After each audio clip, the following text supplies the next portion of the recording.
Okay, John, why don't you start by introduce to us who you are and what you All do? right. Thank you very much. And I really appreciate the opportunity to speak to this group. And I Uh, appreciate Jane organizing this. I am speaking to you from my farm in northern New Hampshire in the US. We're oh, still in quarantine here. And I remember very fondly my visits to China with Jane and the travel and to the various cities and seeing the blockchain university and all the activities there. There was well, a very fond memories and very informative for me. And I very much appreciate the translation of the book in Chinese and to celebrate that. Could we go to the next slide too then?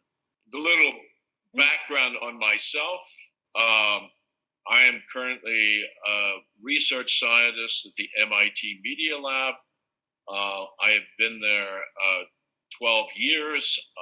I've worked in the human dynamics group and also the city science group, um, and working on developing models of cities, new ways of financing tokenization. My background is a artificial intelligence. I did my PhD in that.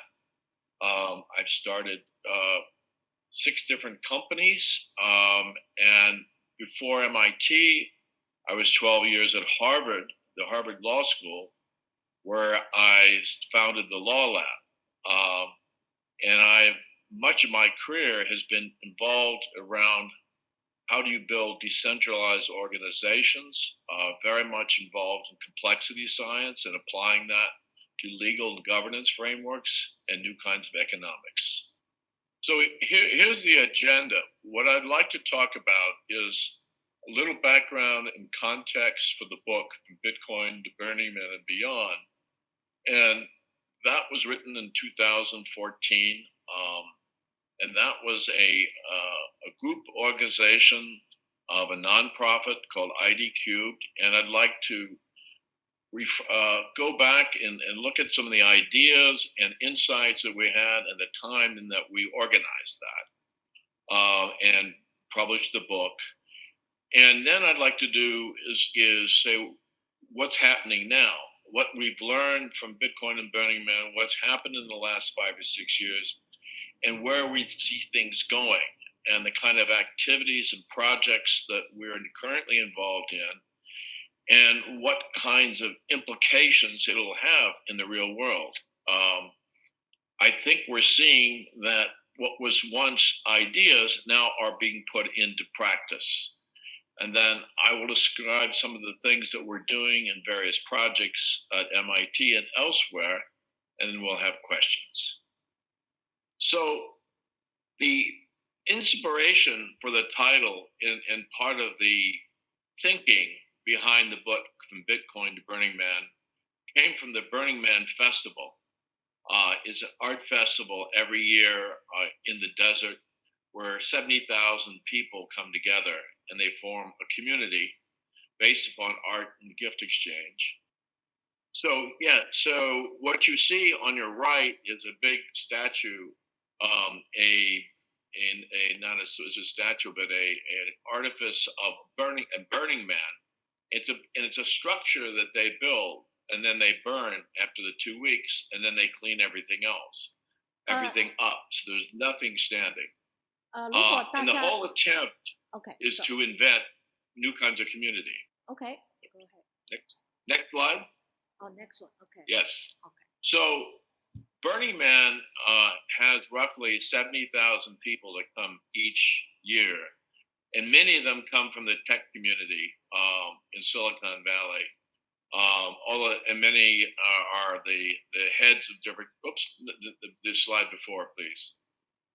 We got one ahead. You just go back. Yes, thanks.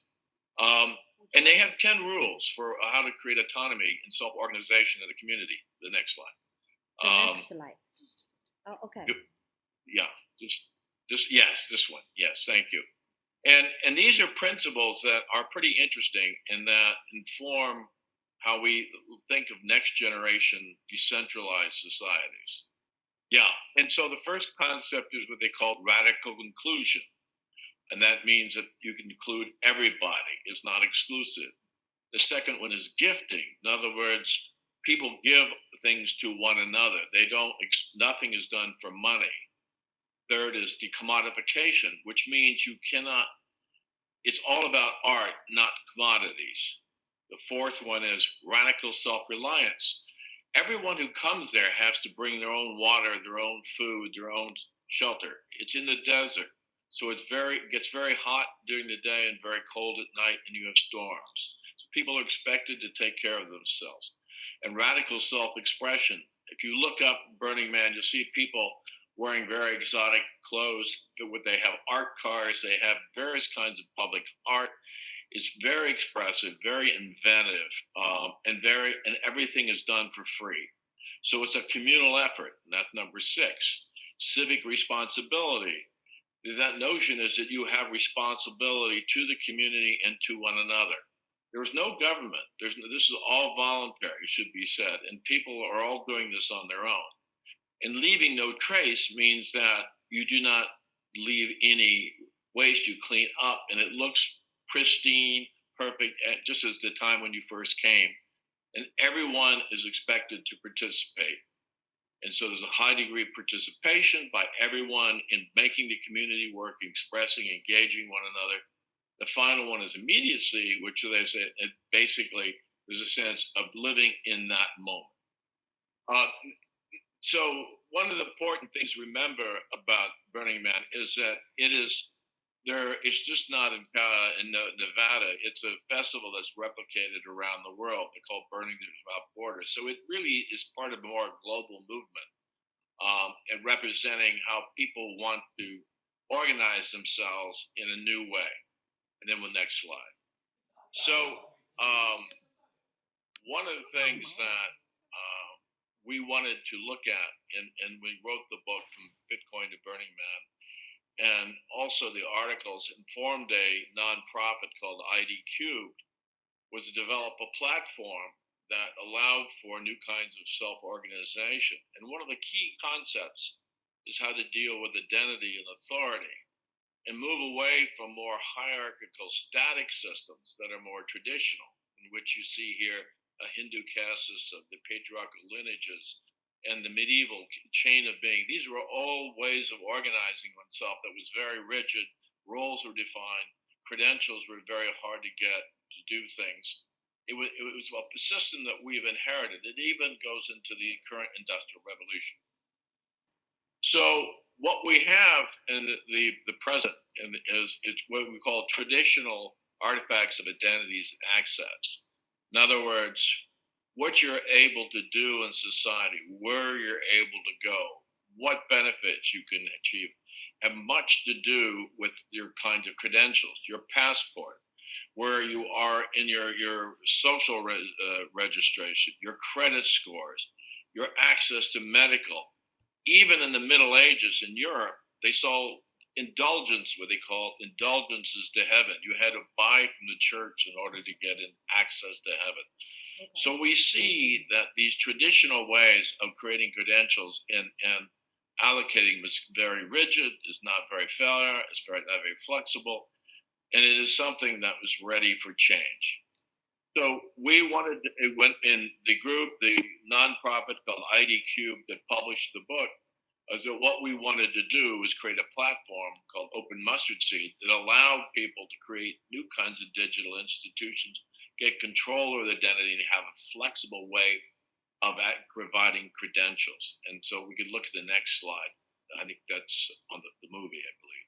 No. So what you have is the phone became a very powerful device. The phone is actually, the mobile phone has transformed everything in terms of how we organize our life. It collects data, it organizes data. You can make predictions about where people are going to be, what they're going to buy. It is totally transformative. But the question for lots of people have is the extent to which it is my phone or spy phone. What control do we have over the phone, and how do we get that data and get control of that data so that it's used for the benefit of everyone? This is a video that we did for open mustard seed, Uh, explaining what we're building.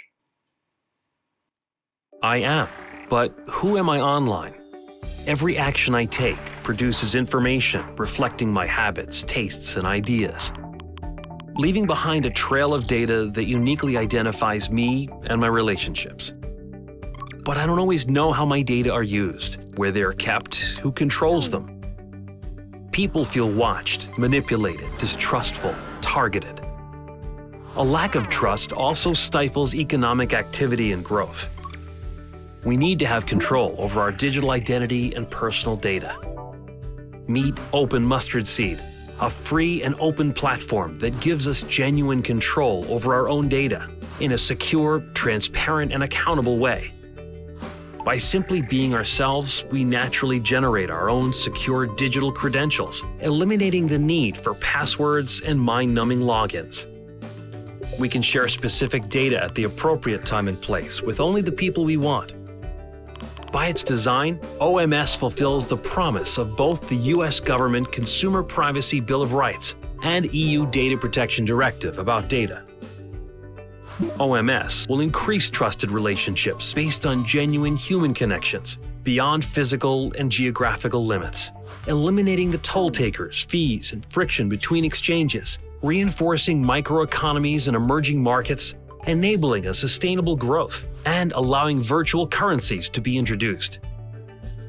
Only by giving all people control over their own identities and their personal data, we can make the world's new economy prosper freely and fairly. OMS, Open Mustard Seed.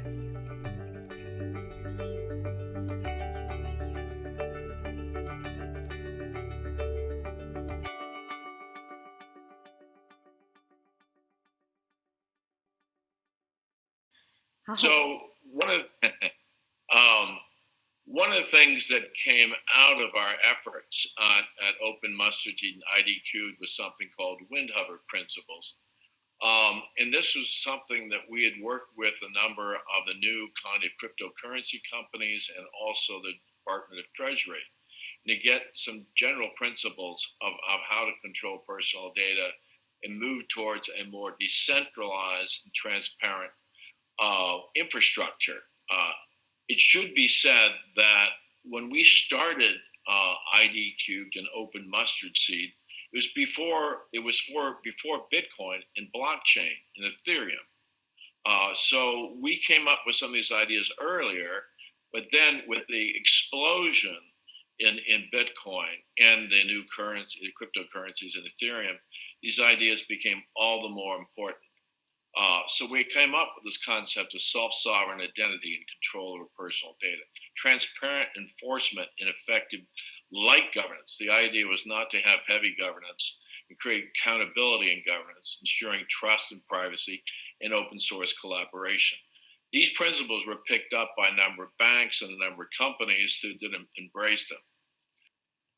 So, as I said, there were two major innovations in the last decade that changed things. And that, of course, certainly was Bitcoin and Ethereum. And this is something that when we started, had not happened, but that sort of changed the whole conversation and the thoughts about what the infrastructure should be that we go on. So as a result of that, there were thousands of cryptocurrencies that were produced. There's an explosion in innovation. And with that came ICOs. So next slide. So the ICO, the advent of the ICOs was, yes, there was a lot of speculation, there was money made and lost, but it completely transformed the financial services industry and highlighted the inadequacy of the current infrastructure. What was important in the findings of the introduction of the blockchain decentralized ledger technology was this whole question of permission versus permissionless blockchains, a public blockchain versus a private blockchain, the interoperability of blockchain. There was a proliferation of explosion of innovation and with different approaches taken by different parties. So in the US, you had many innovations in consortiums around banks, insurance companies, financial institutions, and supply chains. All the big players were involved in developing blockchain solutions or decentralized distributed ledger technology, and it became mainstream in the United States, in the EU.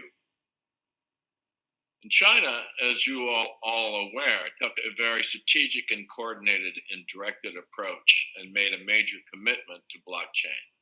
I've visited many cities in China. There's a blockchain university through MIT. I've been in Beijing and Shanghai.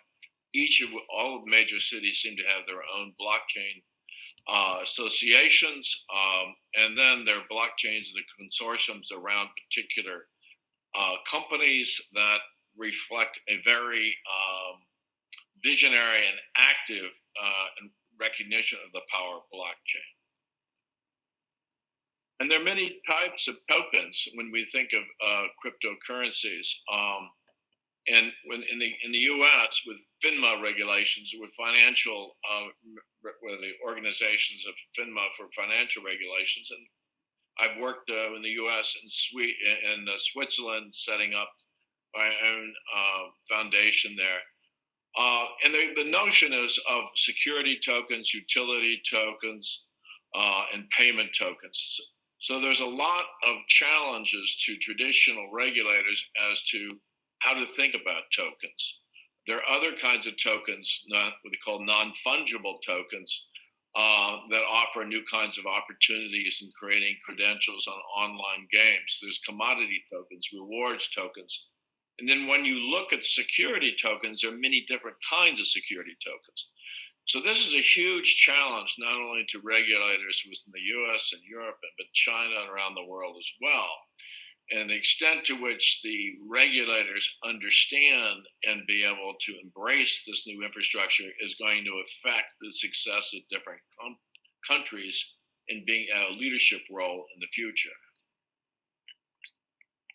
So what this does is just highlight, this is the fragility of the current international infrastructure. Is sort of what I call they call a Rube Goldberg machine.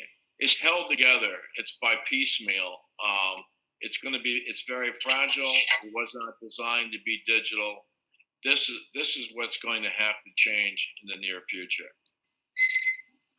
So what you have is an attempt to change the international exchange of value and monetary system is the invention of Libra through Facebook.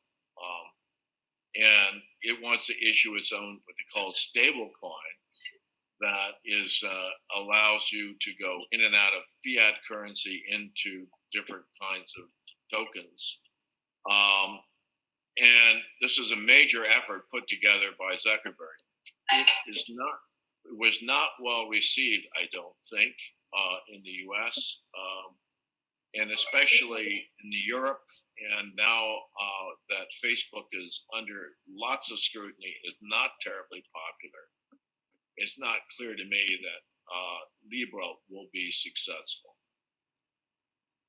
So I think what's happening in China with the digital currency electronic payment is very, very promising. And I think is indicative of a Chinese leadership role in this, particularly when you link it to what's happening with Tencent and Alibaba. And there's already within China a receptivity to digital exchange, digital currencies and forms of payment. So we're at a transition point. What was optional now is necessary. And by that, I mean that when we first wrote From Bitcoin to Burning Man, we were looking at this as a source of innovation that was obviously superior to our current systems, but not absolutely necessary or immediate. And now I think things are changing very quickly, where it's widely recognized that we need to introduce new kind of infrastructure and technology, and the whole notion of autonomous decentralization. And with that comes 5G, IoT, machine learning is the future. So we have in 2020 almost biblical changes from our point of view. The four horsemen of the apocalypse. You can go right next slide from that too. Yeah, so as we know, in 2020 now we have we have the pandemic, and we have and that was totally unexpected. And when we were thinking about writing in from Bitcoin to BurningMan and new decentralization, we were not confronted with these international challenges. The pandemic is just a forerunner of waking us up globally to make us recognize how interdependent we are and how we need to develop new ways of organizing ourselves. The other thing that we did not think of when we were writing the book from Bitcoin to BurningMan was the importance and the imminence of climate change. And arguably we have within 10 years in which we have to make dramatic changes, or we're going to make the better part of the planet uninhabitable. Good. So the next slide. Yeah, so what we're looking at is the carbon cap. The ways of dealing with climate change don't work. Next slide. Okay. An estimated 1 million species are going to extinct. Next slide. And the whole theory of trickle-down economics is trickle up. And this is particularly true in the United States and Europe, but other parts of the world where there's a failure of market economies. So there is and we're well aware, global inequity involved. There's a sense that the system is not working for everybody. In the United States, this is very recent, and it's very surprising, the whole Black Lives Matter explosion. And it's not just in the United States, they're in Germany and Australia and other countries that have. So there's a general recognition that there's something inequitable about the societies that needs change. This is hard. This shows all the protest in the United States around Black Lives Matter. It's hard to imagine that this is very spontaneous. It's something unlike anything I've ever seen. It's certainly different than it was in 1968. It cuts across white and black. It's different age, but it's continuous. So this is something that's really new and really basic, and there's an appetite for a new kind of infrastructure, a new kind of social economic organization. So there is a challenge, and there is some very strong work that's been done, mathematical models that show free markets are algorithms for inequality. They don't work unless there is some kind of government intervention. This is from an article in the Scientific American. So there's a new way of thinking that free markets are free to extract wealth, but they generate what we call negative externalities and concentrate power. By that we mean that, okay, do you want to, the private sector is free to create wealth, but it leaves the mess, the externalities to the masses and to the environment. So it creates value, but there are also these negative externalities that the public sector is supposed to pick up, but is not able to. And the basic example of this is environment and climate change. In other words, we're creating a problem that's too big for any public sector to deal with by itself. And the fact is that public interests get captured by private interests. Okay, this slide talks about the winners and losers from the transition in an energy infrastructure.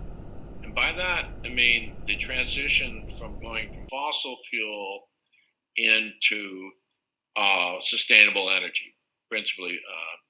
And this is an inevitable change. It's accelerating right now. The cost of solar is per kilowatt is less than coal. We're making the transition.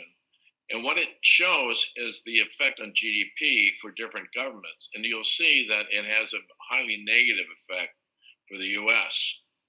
and a very positive effect for China.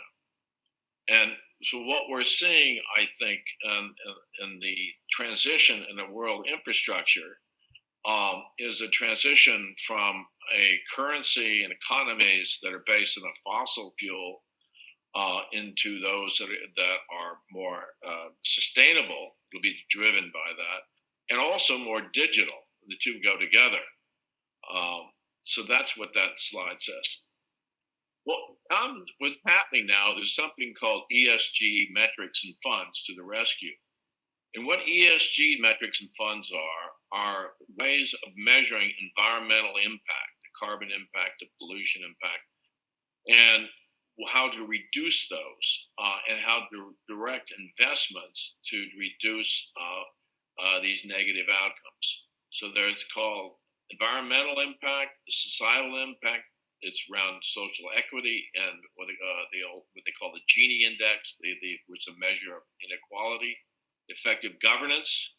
And so this is a new kind of measurement of fund performance that is targeted to directing investments out of the fossil economy, out of this inequitable economy, into a new kind of economy.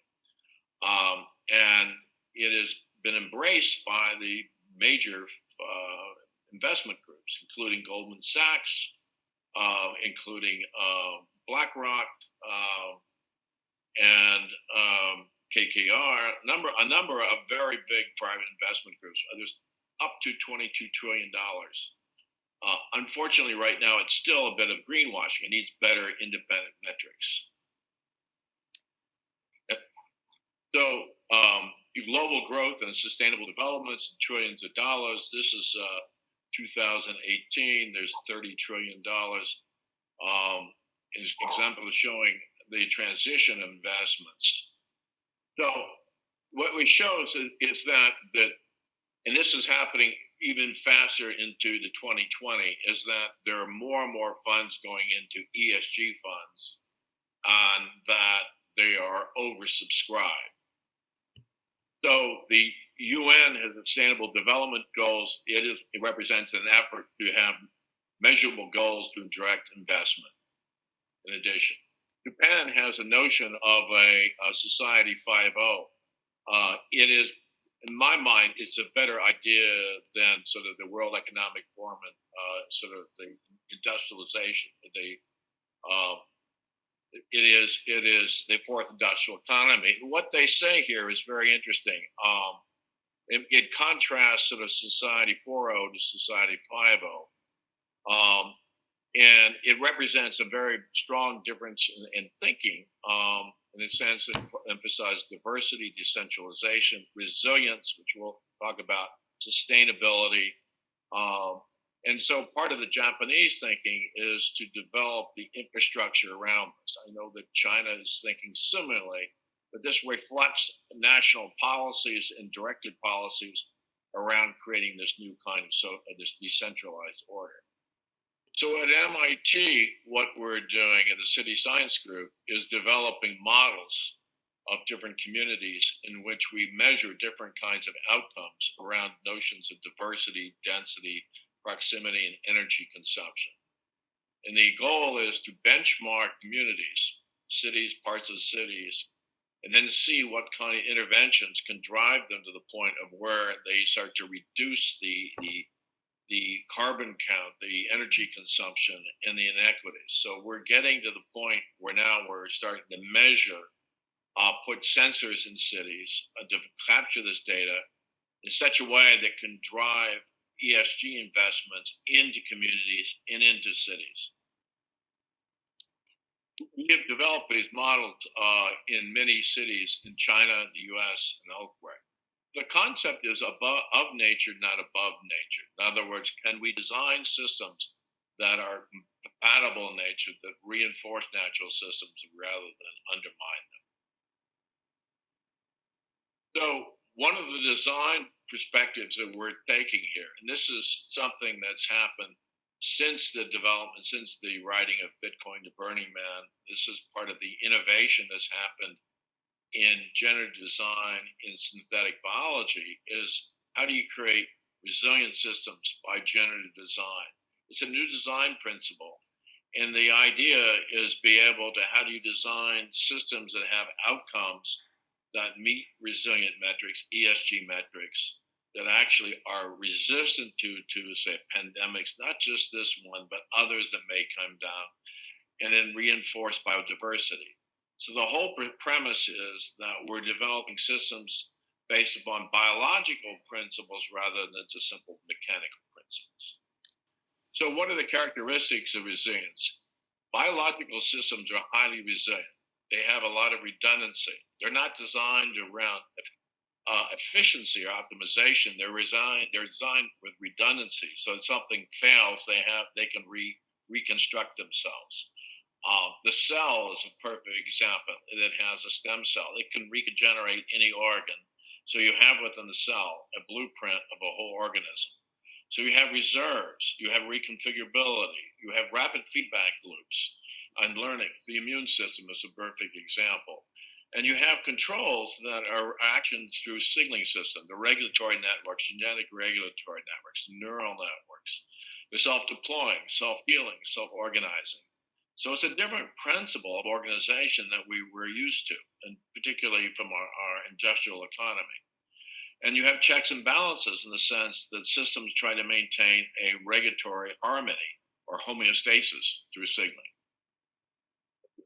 So one of the great models of resilience is gene regulatory networks. It's been around for almost 3 million years. And I won't go into the details, but it provides a way of designing networks that are scale-free. In other words, the same characteristics perform at different scales. And they've evolved different kind of network roles that make them highly resilient, and robust. And they can be applied to many kind of network design, community network designs. This is the kind of the ideas that we're exploring now to food systems or housing systems, how they regulate themselves, how they interact with themselves.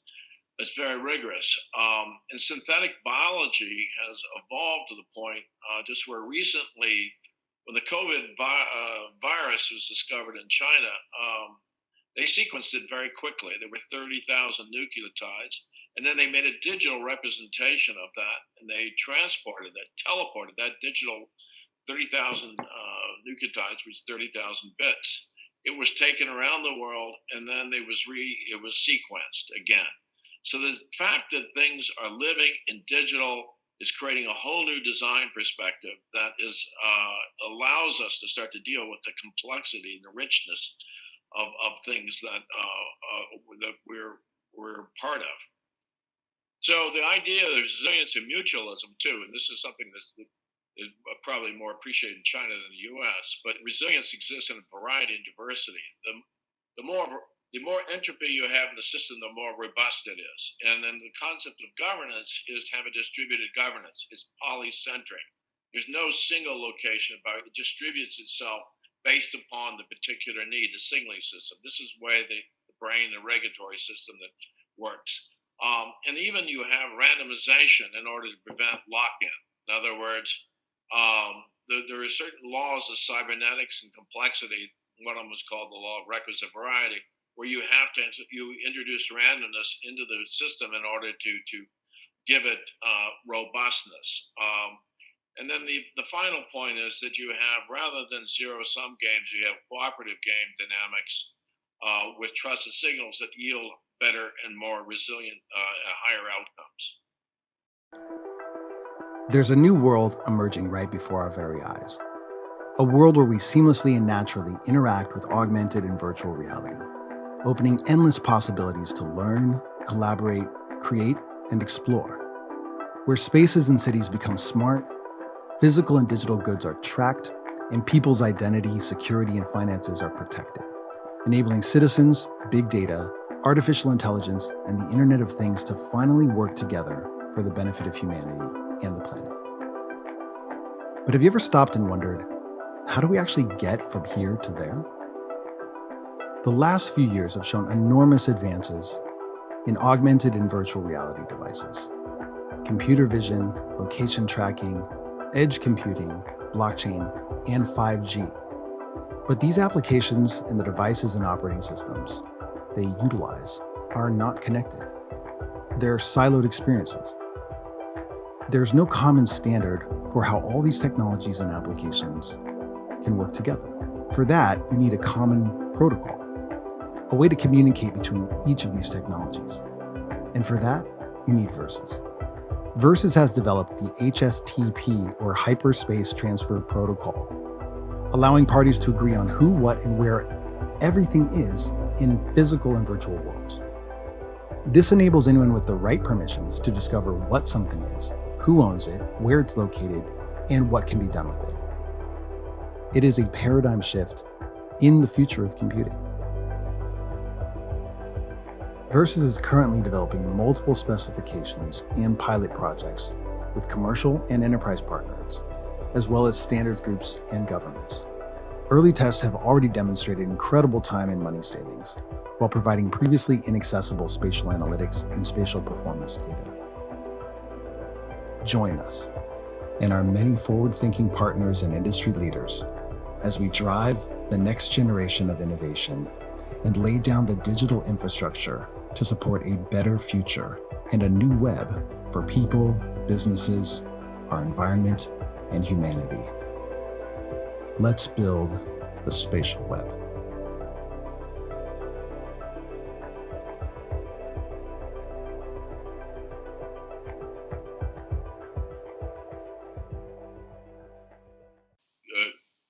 This is not necessarily an ad for a particular company. It's a new protocol that's being supported by the IEEE. It's called a spatial protocol, where you have spatial contracts. It's a way of integrating the physical and the digital, and creating ways in which you can have permissions based upon how different kinds of things function in physical and virtual space.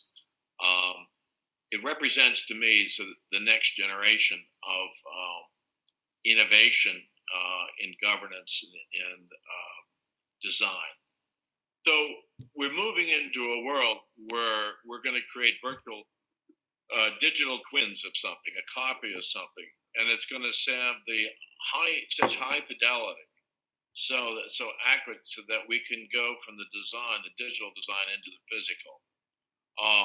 And we're moving into a world where we're able to model the physical world and the interactions of that and the economies in such a way, with such fidelity, that we can implement them. There are companies that are doing this now in different ways, but not the least of which is Autodesk, which has the world's market on building design. The goal there is to go from a model to actually 3D print a structure.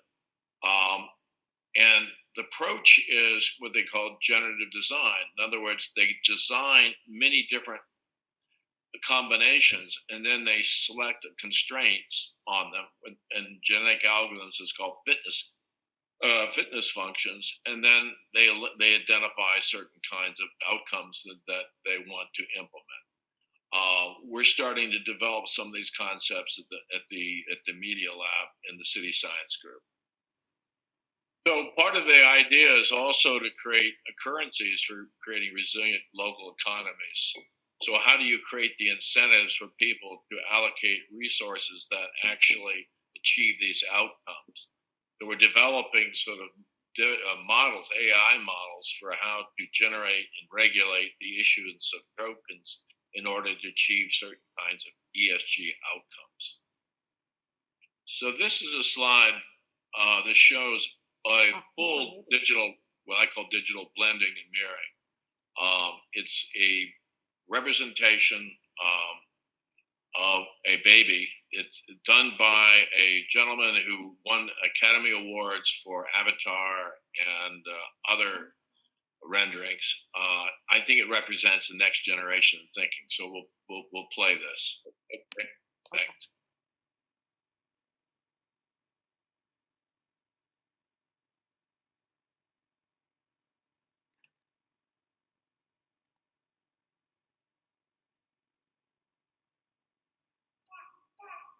Yes, that's right.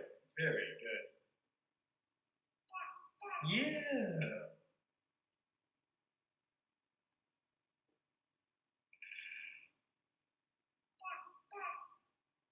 That's right. Learns naturally. This is what she sees. 他们在训练这个人工智能学习这叫机器学习的一个例子。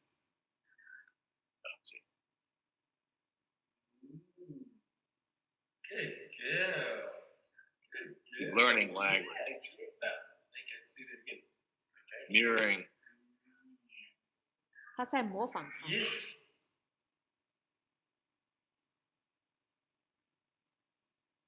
Full model of the brain and ocular system, all neural net, all deep learning models. 所以你在训练这个机器人的时候，它还会模拟给你看，人的大脑会是怎么反应。这真的比较酷，他在玩这个游戏，在学习怎么玩一个。Yeah, the dopamine system. You can see her now learning a game. She's learning how to play Pong.